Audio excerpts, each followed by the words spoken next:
She started the journey with passion, with one objective in mind. Endure all obstacles, just achieve one goal.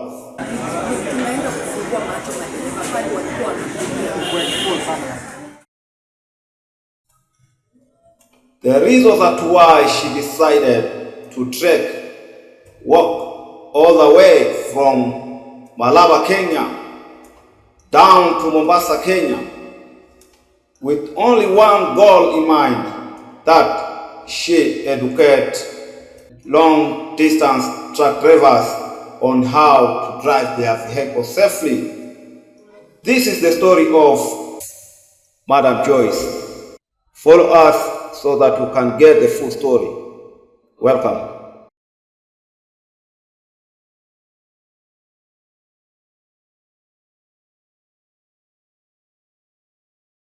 Kwa majina naitwa Joyce Chepkosgei. Nafikiri kusudi langu la hii safari, kitu yenye ilinichallenge sana ni mambo ya ajali. Jinsi ajali imeongezeka mno. Kwa muda mfupi sana tunaona maajali imekuwa nyingi sana barabarani. Ndiposa nikachukua hiyo jukumu, nikaona watu wengi tunazidi kupoteza maisha, tunazidi jamii zetu tunazidi kupoteza wapendwa wetu. Ndiposa nikajitokeza kufanya hiyo safari ya kufanya mambo ya safety. Na safari haijakuwa rahisi. Nilianza sehemu za Malaba. Kisudi langu nianze sehemu za Malaba ni kwa sababu kule Malaba ni boda ya magari zote. Transit, kuna magari, mabasi, yani kuna kila aina ya magari. Na ndiposa unapatanga kwa muda mfupi ajali ikifanyika haikosi lori. Ndio maana nikachukua hiyo safari ya kwanza Malaba nimalizie Mombasa. Kwa sababu pale Malaba utapatana na madereva wa masafa marefu, kule Mombasa vile vile. Ndio nikasema wacha angalau nikave hizi kaunti 47 kwa kuongelea mambo ya usalama barabarani.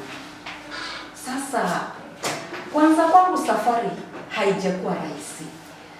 Nimekuwa na changamoto mengi, especially ninapokuwa njiani, mambo ya barabara, mambo ya security.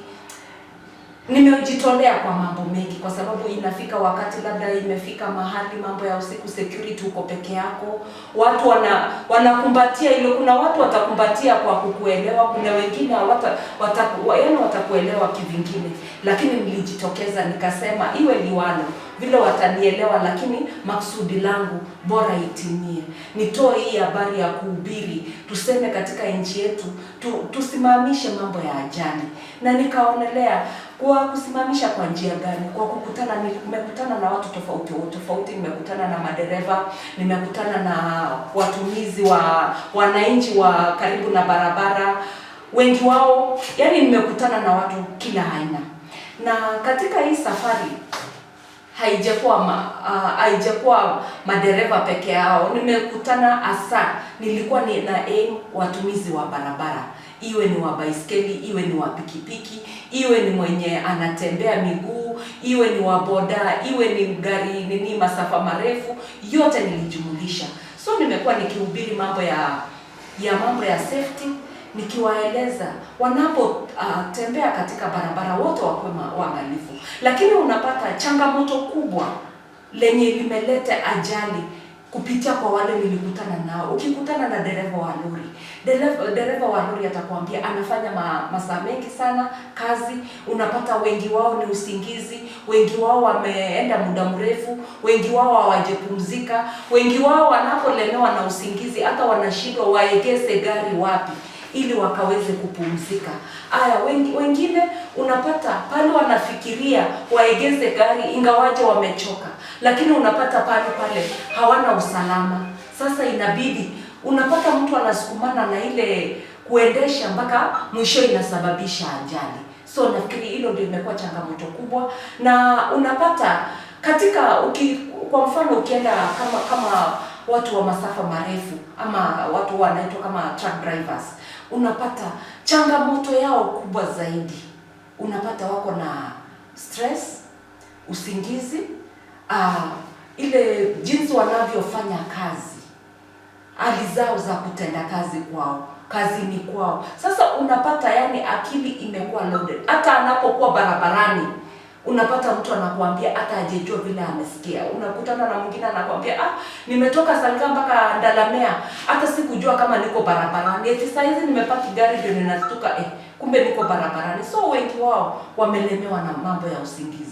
Ndio ninaweza sema hivyo. Alafu ukipata watu wa pikipiki, changamoto ya watu wa pikipiki, unapata hakuna mtu anafuatilia, wako na license, lakini hakuna mtu wamefuatilia jinsi wanavyopeleka hiyo mambo ya wanavyotumia barabara. Unapata ndio amefundishwa asubuhi, jioni yako barabarani na ako highway na anabeba abiria. Anapobeba abiria ajakuwa na ile uzoefu wa kuendesha ile pikipiki. Ako bado na ile kustuka katika barabara, ako na ile ajejua ni speed gani yenye anafaa atumie. Akipigiwa aone unakuta anayumba, ama yule abiria mwenye amebeba anayumba mpaka unakuta pikipiki inaingia kwa gari. So hizo ndio changamoto mingi. Ukipatana na mtu wa gari ndogo pia ni vile vile. Unapatana labda ni mtu wa gari ndogo amezoea labda safari za karibu, hajazoea kuingia katika barabara kubwa. So hiyo inakuwa changamoto ambapo ninafikiria ni vizuri sana kwa wahusika warudi tena barabarani, ama warudi katika sehemu labda pale magari zinasimama, labda pale watu hao watapatikana tena, wafundishwe tena, licha ya kuwa wako na license, licha ya kuwa wamekuwa na uzoefu ya barabarani, lakini tuwaelewe pia kwa changamoto yenye wanapitia. Ndio inafaa kila wakati labda warudiwe kwa refreshment ya kufundishwa tena, kufundishwa signs za barabara. Kuna mtu ukikutana naye hajui sign ya barabara. Kuna mahali barabara haina sign, hakuna sign yoyote inaonyesha. So unapata ni mambo mengi inachangia ajali. Si mwendesha gari peke yake, ama si dereva peke yake anasababisha ajali. Hapana. Kuna pia barabara ni mbovu, signs za barabara hakuna, unapata mwingine ana uzoefu wa barabara, unapata mwingine ako na stress, ambapo ni vizuri sana kama serikali ya nchi yetu ingerudi tena, ikuje ijue shida ya huyu dereva, shida yake ni nini. Isikue tu kulaumu dereva kuwa ajali imetokea, kwa sababu tukikuja kama dereva wa masafa marefu unapata analaumiwa sana, lakini sasa mapito yenye anapitia inampatia changamoto. Labda amepakia kule port, labda amepakia usiku mzima, asubuhi amepewa pressure atoke, ajelala, hajapumzika. Akiwa barabarani tena mwenye mzigo anampea pressure. Sasa nani mwanadamu? Unapata hiyo ajali ndio inakuwa nyingi zaidi. So inafaa wote tujumuike, turudi barabarani tena, tutafute huyu dereva, tukae chini naye tumsikize, tusimlaumu peke yake. Kulaumiana maajali haitaisha katika nchi yetu, bali itaongezeka. Lakini turudi tukae chini kwa pamoja na wahusika madereva, tujue shida ni wapi inatokea, na wahusika wa barabara pia, yaani kila mtu ashikilie upande wake, itakuwa vizuri endelea. So pia ninaomba washikadau wote katika hii sekta ama wahusika, tushikilie huyu dereva, tumsaidie kimatibabu, kimatibabu wapate. Ninatarajia labda kama kutaongezwa maybe pali hotspots, kukuwe na first aid centers. Huyu dereva pia afundishwe first aid, kwa sababu unakuta wakati mwingine ajali inatokea na pali pametokea hakuna hospitali ya karibu, wajue mambo ya first aid.